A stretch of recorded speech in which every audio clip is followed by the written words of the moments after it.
নমস্কার।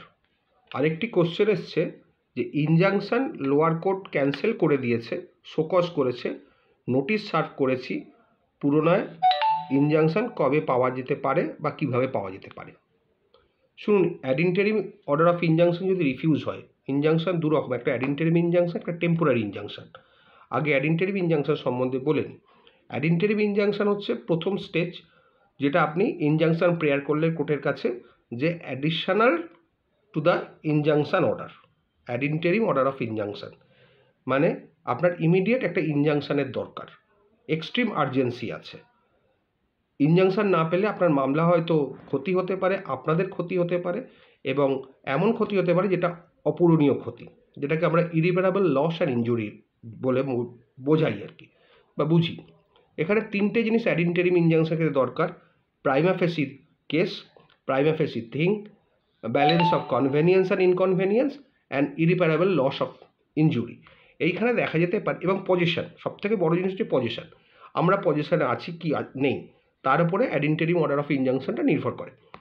এরপরে add interim order আমরা কোর্টের কাছে চাই। কোর্ট যদি মনে করেন যে আর্জেন্সি আছে, এক্সট্রিম গ্রেভ আর্জেন্সি আছে, তখনই কোর্ট আদার পক্ষকে না শুনে ইনজাংশন দেন, সেটাকে বলে অ্যাড ইন্টারিম ইনজাংশন। সেটা 30 ডেজ ভ্যালিড, 30 ডেজের মতো দেন, তারপরে আবার সেটা এক্সটেন্ড করাতে হয়। প্রথমেই blanket injunction till disposal of the shoot হয় না, প্রথমে দেয় 30 ডেজ অথবা 20 ডেজ, যেরকম কোর্ট মনে করে। সাধারণত 30 ডেজের ইনজাংশনই হয়, 1 মান্থ। তারপরে আপনাকে এক্সটেনশান করাতে হবে। হ্যাঁ, ইনজাংশন পাওয়ার পরে 24 ঘন্টার মধ্যে কমপ্লাই করতে হয়। সেটা হচ্ছে ইনজাংশনের কপি, প্লেন্টের কপি এবং অর্ডারের জিস্ট দিয়ে আপনাকে চিঠি লিখে আদার সাইডের উপর সার্ভিস করতে হবে, তবে আপনার ইনজাংশনটা থাকবে। না হলে কিন্তু যদি কমপ্লাই না হয়, তাহলে আপনার ইনজাংশন ভ্যাকেট হয়ে যাবে।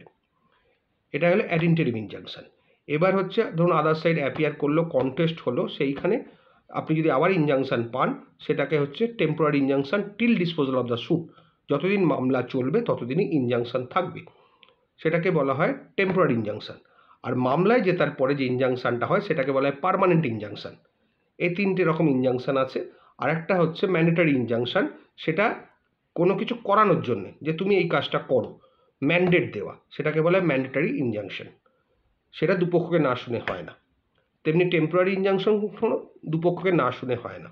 শুটে যখন পার্মানেন্ট ইনজাংশনে সবাইকে শুনেই হয়, অথবা সমন সার্ভিস করার পরেও বা notice to show cause service করার পরেও যদি আদার পার্টি না আসেন, যদি দেখেন সার্ভিস ঠিকমতো প্রপারলি ডান হয়েছে, তাহলে কিন্তু ইনজাংশনটা এক্সপার্টি হয়ে যাবে, শুটও এক্সপার্টি হয়ে যাবে। সেক্ষেত্রে কোনো ফল্ট নেই, সেখানে এক পক্ষকে না শুনেই ইনজাংশন দেওয়া যেতে পারে অ্যাপ্লিকেশন করে, অথবা আপনার শুটে এক্সপার্টি ডিগ্রি হতেই পারে। দুটোই ভ্যালিড, ইনজাংশন এক্সপার্টি হলেও ভ্যালিড, এবং এক্সপার্টি যদি ডিগ্রি হয় ইনজাংশনের পার্মানেন্ট ইনজাংশন, সেটাও ভ্যালিড। কারণ আপনাদের তরফ থেকে বা কোর্টের তরফ থেকে যত রকমভাবে চেষ্টা করা হয়েছে ডিফেন্ডেন্টকে জানানোর, ডিফেন্ডেন্ট জেনেও কোর্টে আসছে না বা সমন অ্যাভয়েড করছে, সেই জন্য এক্সপার্টি হয়েছে। এক্সপার্টিটা কোনো ইনভ্যালিড নয়। এবার আমি বলে দিই, অ্যাড ইন্টারিম অর্ডার যদি রিফিউজড হয়, তার এগেনস্টে আপনাকে যদি ডিস্ট্রিক্ট কোর্টে অ্যাপিল করতে পারেন, অথবা যদি 1,51,000 টাকার উপরে শুট ভ্যালু হয়, তাহলে সরাসরি হাইকোর্টে অ্যাপিল করতে পারেন। সিটি সিভিল কোর্টের ক্ষেত্রে যদি ইনজাংশন রিফিউজড হয় সিটি সিভিল কোর্ট থেকে, তাহলে সরাসরি হাইকোর্টে যেতে হয়। সিটি সিভিল কোর্ট ছাড়া অন্যান্য কোর্টে যদি ইনজাংশন রিফিউজড হয় অ্যাড ইন্টারিম ইনজাংশন, তাহলে ডিস্ট্রিক্ট জাজে অ্যাপিল হয়, ডিস্ট্রিক্ট জাজের পরে হাইকোর্টে 227 করতে হয়। এইগুলো কিছু প্রিলিমিনারি থিংস আছে, এগুলো আপনাদের যারা লয়ার আছে তাদেরকে জেনে নেবেন।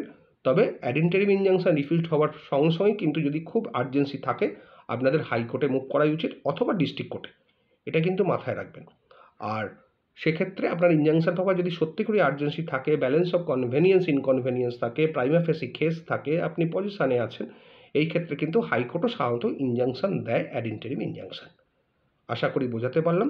ভালো থাকবেন, নমস্কার।